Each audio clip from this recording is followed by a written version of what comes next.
It's Monday. That means we're back. Let's talk Broncos. You'll notice that Joey Richards isn't here. That's because he's on his way to Senior Bowl festivities. Isn't that right, Zach? Well, not quite, Brie. Not quite. He will be at 3 a.m. He's actually missing this show because he has not even started packing yet. And we want his Senior Bowl coverage. We want him to get there fully prepared. So he is missing this show to pack and get his stuff together. Neither of us were surprised. Not shocked in the slightest, but that means that the Let's Talk Broncos podcast is going to be bringing you a ton of coverage from the festivities, courtesy of both Joey Richards and Frankie Abbott. They'll be breaking that down here on the channel, so you'll want to make sure that you subscribe to that so you can stay up to date with all the happenings out there. I guess mildly big news, maybe not shocking, but Sean Payton continues to bring New Orleans here to Denver. Or the recent hiring would kind of basically signal that George Payton no longer really has a lot to do. How do you feel about the new hire there, Zach? Yeah, this hire feels like I don't know. I'm trying to think of like I don't.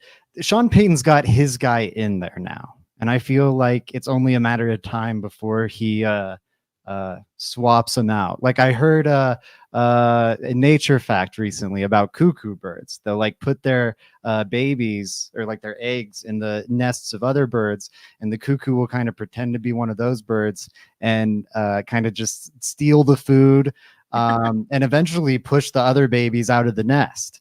It's a little And I parasitic. think, yeah. It's super sick. And I think that's pretty much what's happening in the Broncos front office right now. This is the cuckoo bird coming in to roost in the nest and kind of eventually push George Payton out of it.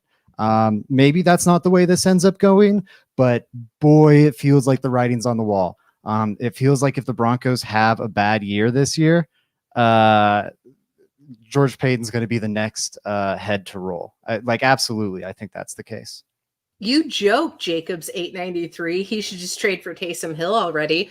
It was a Sean Payton move. It's a Sean Payton guy. Zach, would you be ultimately shocked to see that happen?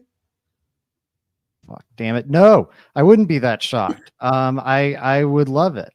I think it'd be great. You need something out of quarterback this year. I don't think Taysom Hill should be that expensive. He probably would like to play for Sean Payton. And you saw the value he provided that Saints offense this year. Like I wouldn't be starting him at quarterback, but whoever the quarterback is for the Broncos next year, whether it be a rookie, they're drafting high, or like a veteran stopgap, you're probably going to have to be scheming some stuff up on offense and be a little tricky and a little gadgety. And I think Taysom Hill could be a helpful boost to that. Again, maybe he's way too expensive, but if he's going to be a pretty cheap option, and maybe the Broncos do like a Jimmy Garoppolo on the vet minimum, it wouldn't excite me, but I don't mind it as like a supplementary option in that room to just like if you have Jarrett Stidham, if they run it back with Jarrett Stidham, man, that offense is going to be like so milk toast that adding a little pop into the run game that Taysom Hill can provide. Like he was one of the most impactful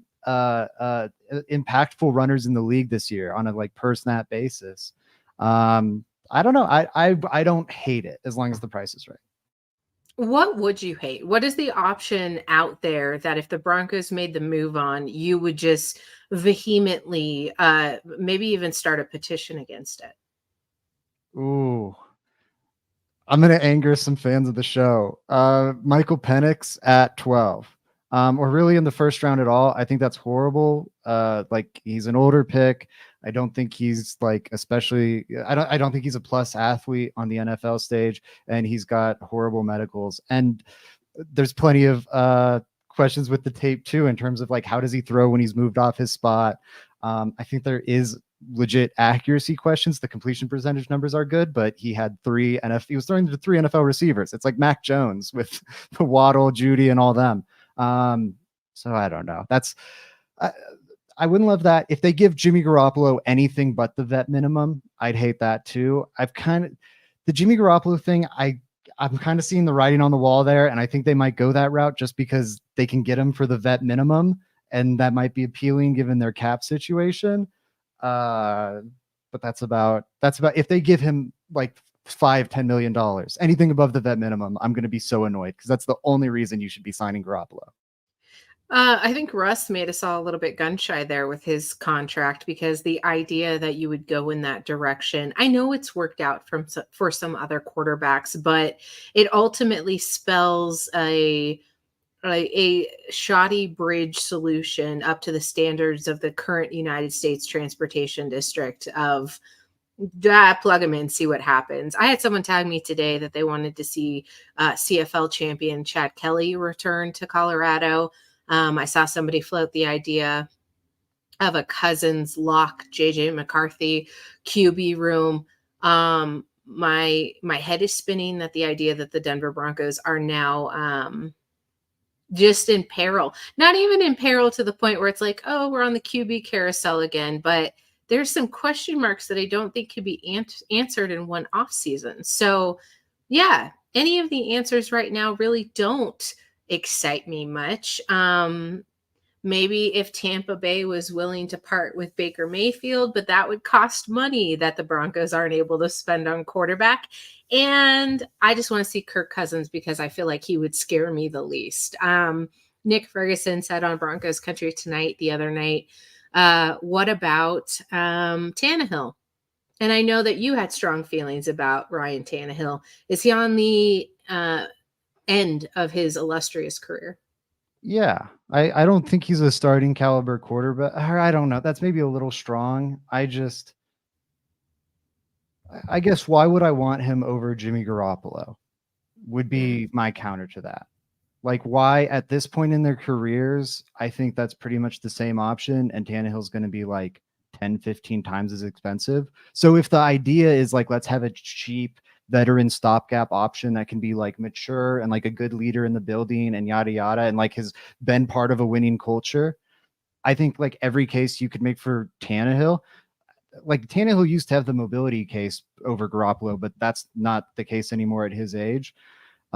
Injury, that'd probably be the one thing to like argue in Tannehill's favor. But like you're paying a crazy premium for injury health when, like, let's be real, the Broncos are going to have multiple starting quarterbacks next year. I would absolutely bet heavy on that right now. If that was a Vegas line, I would bet on it. Not just not just a competition, just at different points in the season, different quarterbacks will be starting. Yeah, injury, like you look at, I think the number this year was extreme, but last year, which was fairly normal, I think it was like 30-40% of the league didn't have their starter for all 17 games. So that's part of it. And also, if you have like a question, like Jarrett Stidham, I don't think is a guy that goes through 17 games without the coaching staff going, what does the other guy have? You know, I think that applies to Tannehill. I think that applies to Garoppolo. I think they draft a guy at some point. Maybe it's not the first, maybe it's like the third or fourth. And at some point, if like once the playoffs are out of reach, you're going to want to see, does this guy have anything? Because if not, we need to like maybe make some draft plays, maybe make some free agency plays. So yeah, I just, to that point, I'm not putting that much of a premium on a guy's health because I think the Broncos are going to end up seeing multiple quarterbacks almost no matter what next season, barring them like hitting a grand slam with the 12th pick. They're going to be seeing multiple quarterbacks. So I don't know. That would be my argument against Tannehill. I know Ferg has also thrown out Locke. And I was legitimately open-minded to the Locke idea. I did my due diligence on it. People know I was a bit of a quote unquote Locke hater. But I did my due diligence on it because look at what Seattle did with Geno Smith. You know, he sat for a couple years, and I think that system did a great job developing him. And I would say he's a top 10 or at least borderline top 10 quarterback in the league right now. I was open to that, and Locke has the tools. I was open to that being the case. I looked through all his numbers, like EPA per play, to look at, you know, how productive is he? It's like success rate, how down to down stable is he? CPOE, how accurate is he? You know, how many turnover worthy plays is he throwing? How many big time throws is he throwing? All those things that maybe we think of defining like Drew Lock in terms of both positive and negative, taking sacks, that kind of thing. And it looks like he's the exact same guy as he was in Denver. There's no like metric or measure that points to him taking some big leap. And so if the Broncos just want a vet placeholder to like help them get a good draft pick next year, I'd be fine with that. But I think buying into the idea that like Drew Lock's a different quarterback now than he was 2 years ago, I think is far-fetched. Yeah, maybe not different. Although you're making a great case for why everyone's a little upset at the analytics nerds right now. Jacobs 893 called you a nerd, and listen, we support the nerding here. I want all the advanced analytics and statistics that you can throw my way. But I want it to happen just sheerly for all the fun times we'll have back on the podcast yelling at each other about Drew Lock. Like, I think that would just be good for us, for our friendship, for all the time that we spent with each other. I think that it would just bring us closer. I feel like we could really have some really beneficial conversations surrounding the quarterback now that we've both had some time to mature and he's had some time to sit in the league a little bit. And I think that we could honestly come to some middle ground on this conversation for once and for all. Drew Lock 2024. I think it'd be horrible for our friendship. We've gotten in real fights. Is it going to be horrible than what we've seen? Yeah, we have gotten into real We've gotten in real fights about Drew Lock. Like not even like, but like it has escalated to real fights before. That's not the path to success for the Let's Talk Broncos podcast. But you know, if I was a listener, that's what maybe I'd be. If I had no Broncos fandom and my only exposure to the Broncos was this podcast, yeah, let's get Drew Lock in here. Let's get some miserable Joey and Zach. Let's get some good LTB content. You got to suffer for the YouTube. Art. Yeah, exactly. Are you even wanting to have a good time? Says looking forward to the LTB crew trauma bonding over the next few seasons.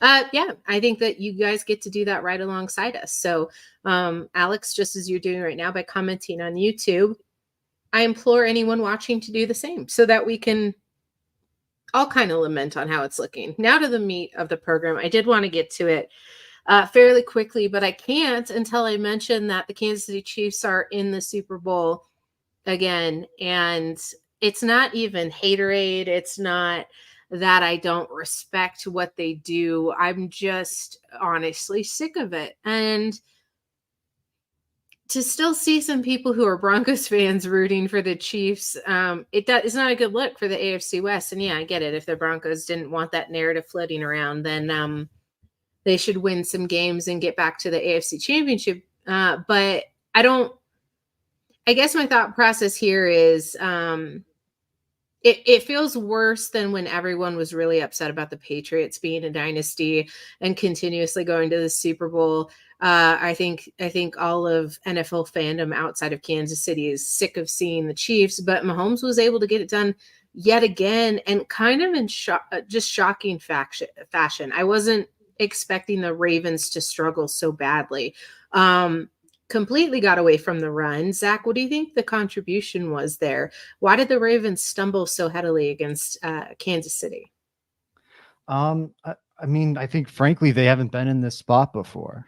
You know, like they haven't played these big games. And I think I was listening to a breakdown today, and that was kind of their point. Like, you have to get some of these battle scars. Like, Mahomes is way better at dealing with complicated coverages as a result of his loss to the Bengals a couple years back, where all of a sudden they came out of the second half, they started playing drop 8. It totally like bamboozled him, and the Bengals come back and they make it to the Super Bowl.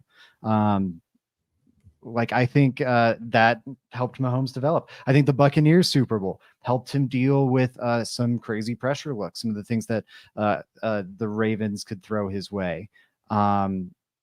And the Chiefs formula is just so damn good. Like, I do think the Ravens coaches made some bizarre decisions. Their usage of Gus Edwards versus Justice Hill was really weird.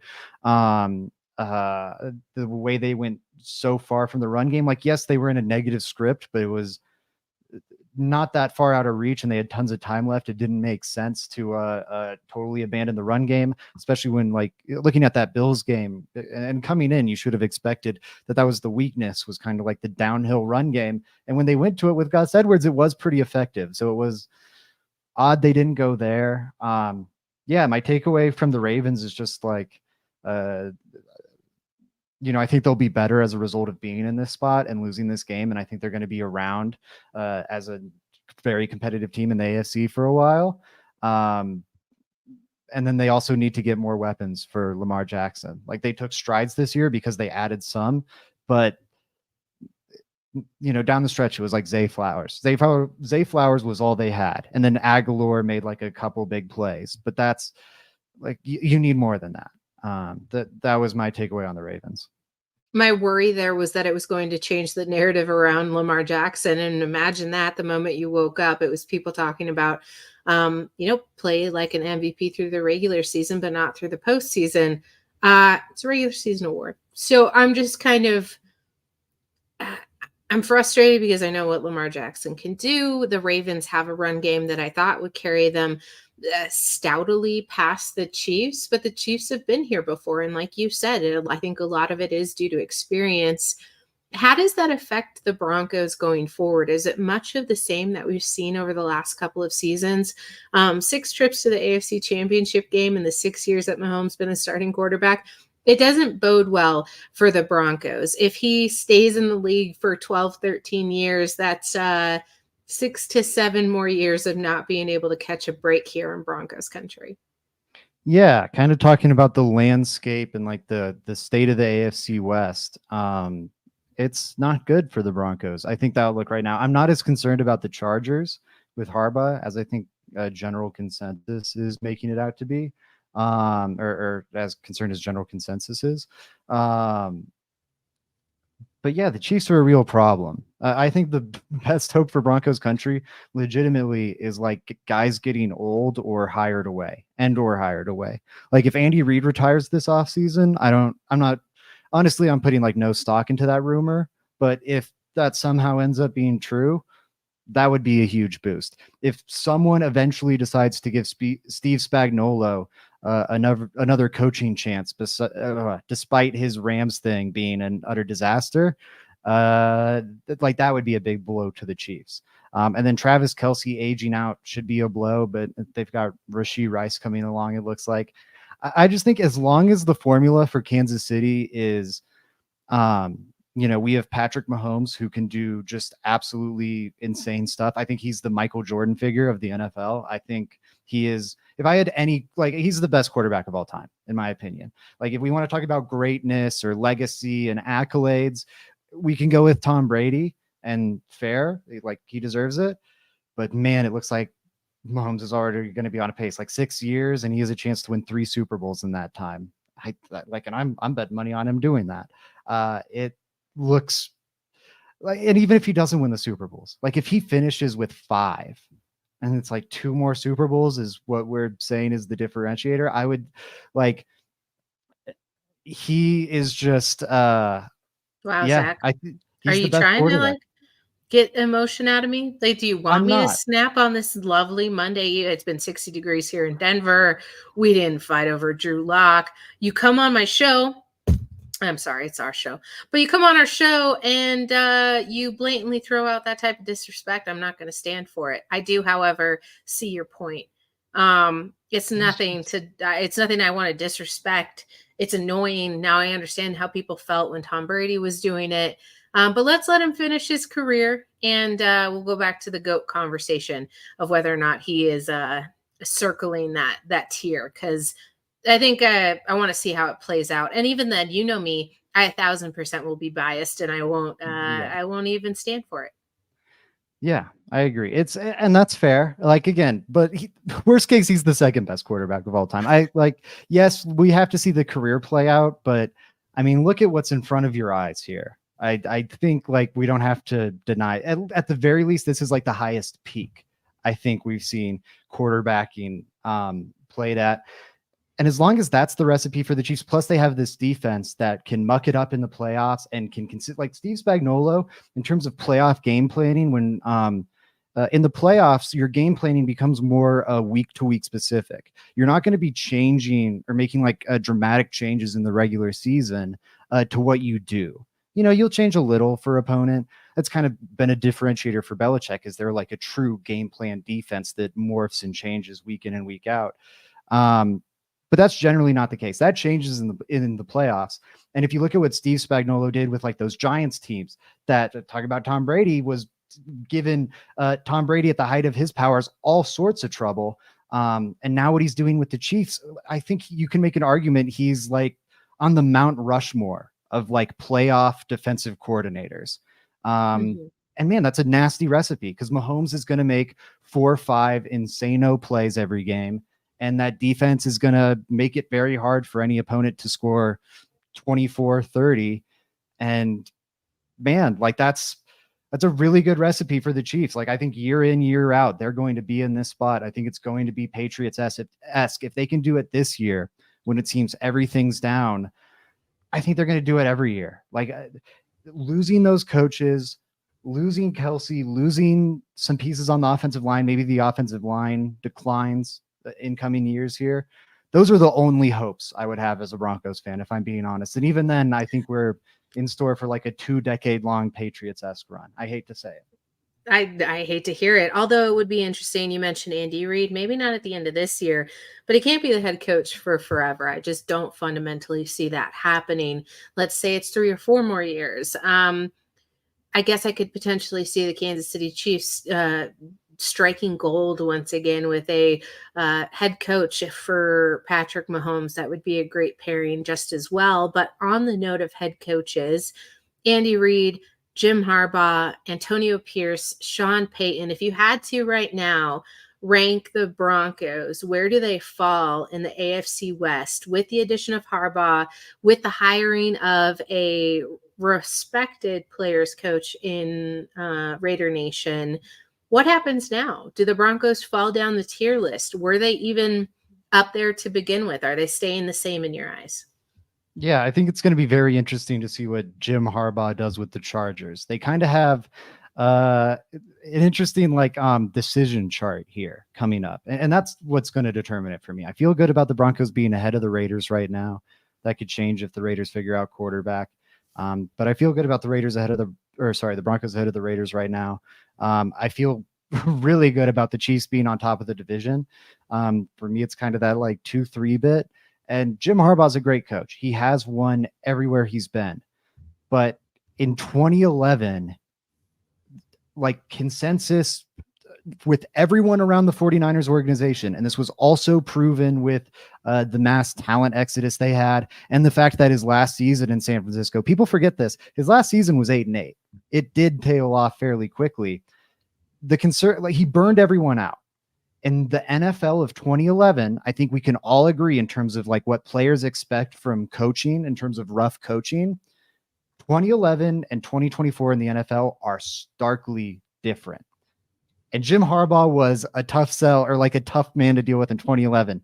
These players who are used to the McVay style coaching that is spread across the league, Mike McDaniel, like hyping up and gassing up Tua at every turn. It might be a problem with Jim Harbaugh. That's one thing I'm curious about.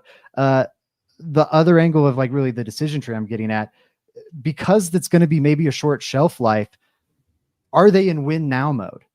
Because that's going to be kind of hard to do. They had a really bad defense. They had a really bad run game this year. Their offense or their passing game was mediocre, and that was kind of entirely propped up by Justin Herbert because the weapons were like Keenan Allen and nothing once Mike Williams went down.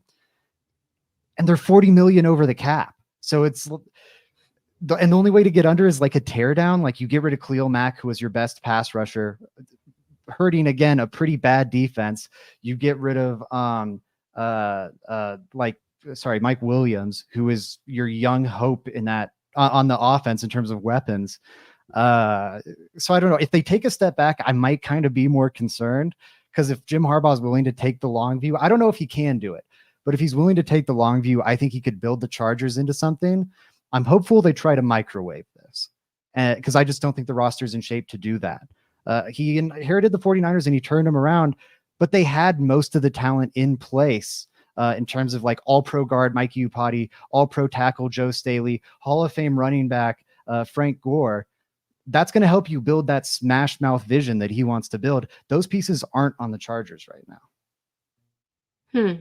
I mean, I guess recency bias aside, you saw the way that his team responded, obviously his team, Michigan, during the suspension and during the championship run, and then him hyping up JJ McCarthy and their relationship. And do you think that he is devoid of that heading into the NFL? Does his game suit better for college and younger athletes? I think absolutely, because one, it's like kind of it's a little different with NIL now, but college coaches have a lot more power over their programs. They can kind of be dictators in a way NFL head coaches can't. The players have more leverage in the NFL. I think they're also adults and they kind of want to be treated as such. Yeah, I think that's a big thing. And then also, again, talking about a guy who burns people out after 3-4 years, that works fine in college. It's maybe a bit of a problem, especially in the NIL landscape, where you're maybe only having guys for 2 years before they're gone. That's going to be more of a problem in the NFL. And again, maybe he has like really changed and turned over a new leaf. He is a very good head coach. But there are legitimate flaws here. Like Greg Roman might be the offensive coordinator, and he has stifled just about every passing game he's ever been in charge of. Really good with building offenses around Colin Kaepernick and Lamar Jackson and Tyrod Taylor, but they were run-based offenses with like quarterback run game being the foundation. You're not going to do that with Justin Herbert. So I don't know. There's a lot of stink there. And then the ownership thing. They like this franchise for people. Like I saw the Jacobs comment, like watch the Chargers win a Super Bowl now. I don't see that happening because, okay, the Lions, right? Absolute picture of ineptitude. Everyone views them like the Browns or whatever. The Lions over the last 23 years have had really poor quarterback play. Like they had Stafford and Goff, but like Joey Harrington and John Kitna, and it's been awful. They went 0-16 for crying out loud. They have made the conference championship as many times as the Chargers have in that same span, like the last 23 years. And the Chargers haven't had a non-Hall of Fame quarterback for a single year of that. Like they look at them squander Hall of Fame quarterback talent year after year when guys like Jared Goff and Brock Purdy and Jimmy Garoppolo and Jalen Hurts can get there. Joe Flacco, like it's luck years happen. And when you have a Hall of Fame talent like a Roethlisberger, like look at their contemporaries, like Allen, like Burrow, they're getting to these games. Jackson and Herbert's not doing it, and Rivers didn't do it, and Breeze didn't do it while he was there. There's a reason, because this organization stinks. It's so rotten, and the rot comes from the head. Until ownership changes, like I think they can win at a high level, but you just have to lift so much. I don't know if Jim Harbaugh can overcome all that he has to overcome, because we've seen Hall of Fame quarterbacking isn't enough to overcome it. And if Hall of Fame quarterbacking isn't enough to overcome your problems in the NFL, you have serious fucking problems. First F-bomb of the night. Which one will fizzle out quicker? Let's Ride or Who Has It Better Than Us? Because I could feel that going topsy-turvy for the Chargers. Ooh, that would be funny if it gets really bad. Yeah, that one can be used. Great. Let Broncos country, fingers crossed. We could have some good meme fodder to get back here. It's against the whole 15 Ride. Chargers fans. Let's Ride. Yeah, that's true. They might not have enough fans to maybe really make it worthwhile, but it's got to be Let's Ride. Let's Ride was dead like a week in. People were memeing on that before the season even started. So I think Let's Ride's got to be shorter lived.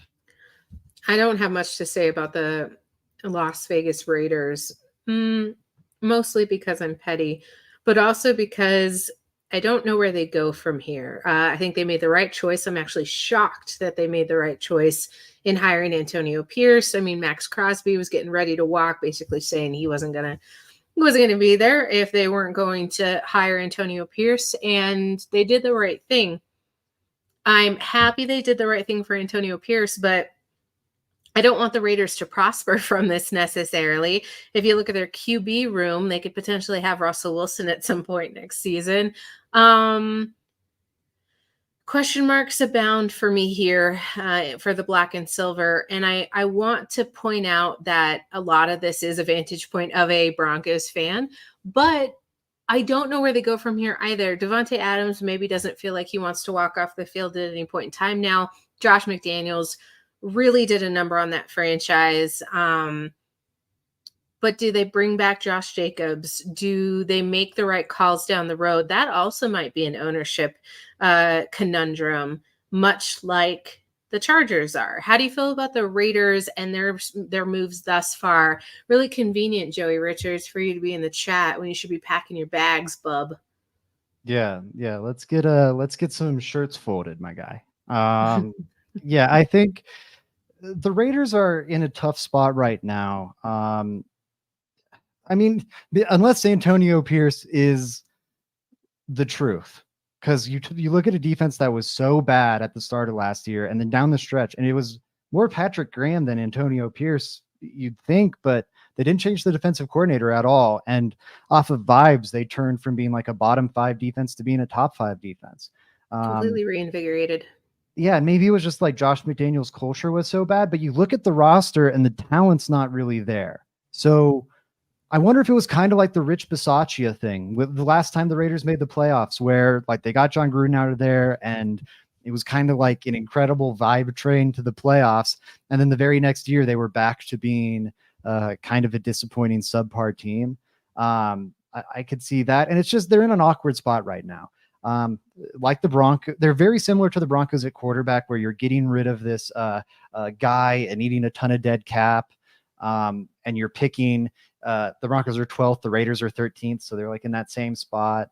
And it's like, do we take a quarterback here? None of these guys look like top 15 picks that are expected to be available. And so they're in an awkward spot. They're also losing Josh Jacobs. There's a good chance, unless they give him a big extension, which, as we've talked about ad nauseum over the last 5 years in the NFL, has its own ramifications.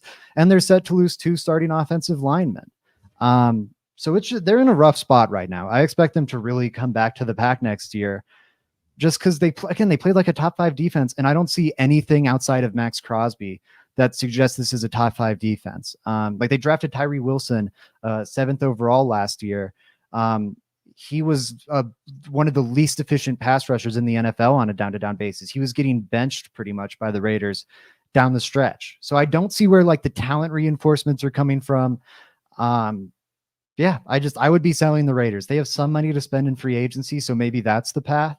But I don't see what to be optimistic about with the Raiders. While with the Broncos, I can be positive about at least Sean Payton. That would be it for me. Wow. So where you're doing Chiefs 1, Broncos 2, Chargers 3, Raiders 4? I think I gotta go Chargers 2, just because I think they've got the quarterback. Like they've got the quarterback in a big way, and the Broncos don't have it at all. And I think both have serious roster concerns. Both have some questions about their very good head coaches, but some are like, that's a little fishy. But yeah, I think the quarterback is the tiebreaker there, and it goes decisively to the Chargers. So I'll go Chiefs 1, Chargers 2, Broncos 3, Raiders 4. Yikes. I didn't know what direction to go in that. And I guess that seems fair. I guess putting a lot of stock and you believe in what Sean Payton's vision is for this team. I would argue that we have yet to see it with the big spending on the offensive line that didn't work out, to bolster a quarterback who didn't work out.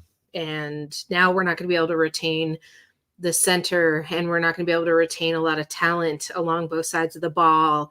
And the cap is going to become a little bit nightmarish down the road. I don't know if I buy into Sean Payton's plan right now. I could see him finding his own little Taysom Hill and paying him a grip of money to not carry out the idea, and maybe not being in the league in a couple of years. And I think I'm honestly just doom talking right now. So feel free to talk me off the ledge, but this is a slippery slope. And go ahead. Sorry. Yeah. I guess I don't see the downstream cap ramifications right now. The Broncos cap is in pretty great health outside of this one season. I'm also, I think, higher on the offensive line additions. Yeah, and they gave their quarterback longer before getting sacked than any other offensive line in the league this year. And that's getting boosted some by Russ's escapability, but also like which offensive line's quarterback shared the like highest percentage of blame for their sacks this year. Like PFF would say that was Russell Wilson and the Denver Broncos. So I think getting him out of there and a different quarterback in will boost that a ton.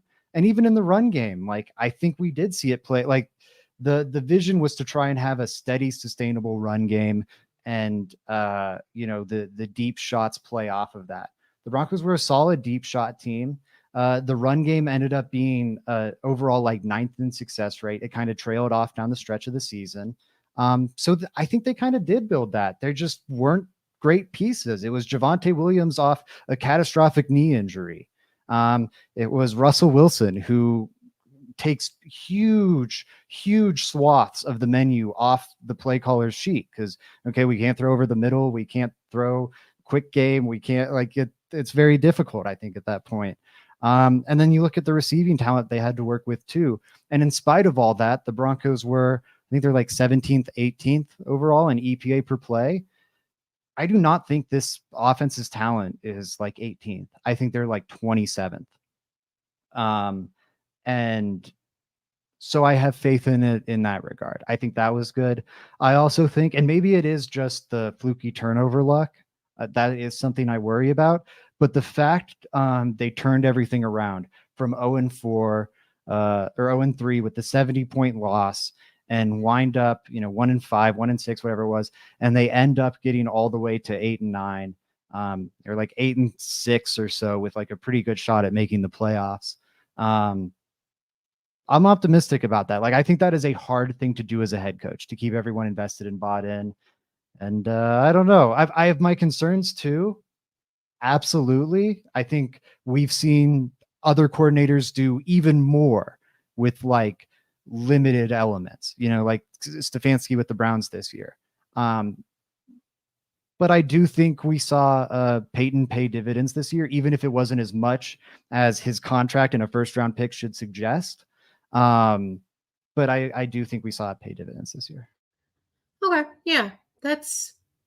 Well, I guess we'll see. With the hiring and the coaching cycle sort of wrapping up, is it safe to say Vance Joseph is back for the Broncos next season?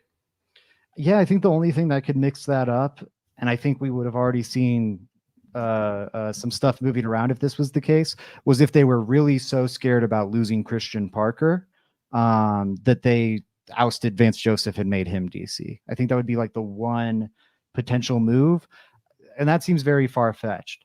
That said, everybody watch that Packers DC job. I'm rooting for Christian Parker. He certainly deserves it. But if he leaves, that'll be a big loss for the Broncos. He's done a great job coaching up that secondary. You look at how Fabian Moreau and Jaquan McMillan did, like just randomly getting plugged into those spots this year. Christian Parker should get a lot of credit for getting those guys ready to go. If you lose him to Green Bay, that's going to be a problem. If you keep him, oh man, that's awesome, because you do have some questions in the secondary, and I'd love to have Christian Parker help with those this upcoming season. I agree. I have a question in the secondary, but I want to save it for off-season moves. Obviously, as we approach free agency and the draft. But got questions about friend of the show, PJ Locke. Where is he going to go? Are they going to be able to keep him? A lot of players on this roster have outperformed their expectations and what the Broncos probably were rationing aside for some contracts. So it'll be interesting as we continue to cover the moves that the Denver Broncos make this season. I'm not wrapping up thus far, but I did want to ask Zach if he had anything else that he wanted to talk about in the AFC West. Just noting we have a lot of coverage coming at you this offseason. Obviously, we'll get through the Super Bowl, but Joey's out at the Senior Bowl. So that's going to be the thing that you're going to want to pay attention to the most here on Let's Talk Broncos. Zach, what do you got? Yeah, I think the one thing I would underline to everyone is the Broncos can play some cap games this year. They're 20 mil over the cap. A pre-June Russ cut, if they don't do the post-June designation, would add 80 mil to that, again, putting them 100 mil in the negative. You probably need about 10 mil positive to just kind of get through a season, pay your rookie class, deal with injuries as they may come up. You do need a little bit of reserve. That's doable. Now they would have to really like stretch, but that's $110 million. And I don't think they'll go to those extremes. But point being, the cap is so healthy in 2025, in 2026. And players like Zach Allen performing well on their big deals, or like Cortland Sutton performing well on his big deal, gives them more avenues to like play with the cap and free up some money this season and kind of spread out the pain or kick some of the pain down the road. It'd kind of be the result of Russell Wilson, but it'd be, Cortland Sutton's contract or Zach Allen's contract. But they really do have a lot of mechanisms. It's not as easy as it would have been last year, but they can get a lot of money freed up to do something and kind of upgrade this roster a bit. And I do think, just to leave on a positive note, I think it's very easy to imagine the Broncos being better next year.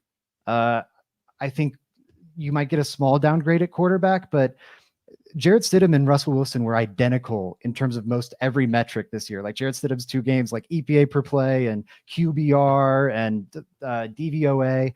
You could look at any of them and it would say they're about the same. And Jarrett Stidham's nothing special. I think what the Broncos had at quarterback last year is very replaceable. And if that's the fact, the rest of the roster should improve with one more offseason. They might lose a piece like Lloyd Cushenberry. But they're also going to have assets to add to that roster. They're finally going to have a first-round pick back. Imagine what a Roma Dunze or a Brock Bowers could do to this offense just by getting one more difference maker on that unit. Javonte Williams will be another year healthier. Jaleel McLaughlin won't have to be a non-factor for the first half of the season because he's picking up the NFL game. He's picked it up now. I feel very confident. The Broncos, as long as they can come up with like a half decent quarterback answer, I think they'll be just as good next year, if not better. The record might not reflect it because of the weird turnover nonsense, but I truly think the trajectory is upwards. I feel good about where they're headed, not where they are. Well, if you're saying that we were somehow being negative, I mean, that's fair. But if the Broncos have the money to do so, then give me Kirk Cousins and quit telling me that it's beyond the realm of possibility here. That would make me happy. That'd bring a smile to my face. That'll do it from Zach and I on this evening's episode of Let's Talk Broncos. We'll be back on Wednesday, obviously, with the Let's Talk Good Broncos crew. That's Brandon Perna and Will Keys. Joey should be around. Colton Cooper, why are you yelling at me? No, Bree. Oh, sorry. Yeah, about that. Okay. Well, then pay him. I don't know what you want me to tell me. Maybe he wants to come play for the Blue and Orange. We'll be back on Wednesday with That's a Good Talk Broncos. And then Joey Richards, Frankie Abbott will have you covered from the Senior Bowl. Tweet at us, the LTB podcast, if you want to get your questions answered. We'll do a mailbag episode here shortly. Coop, appreciate you tuning in, as well as everybody else in the chat. Thanks for hanging out with us on a Monday evening while we talk some football. I don't even care who wins the Super Bowl this year. I just hope it's not the Chiefs. Bye.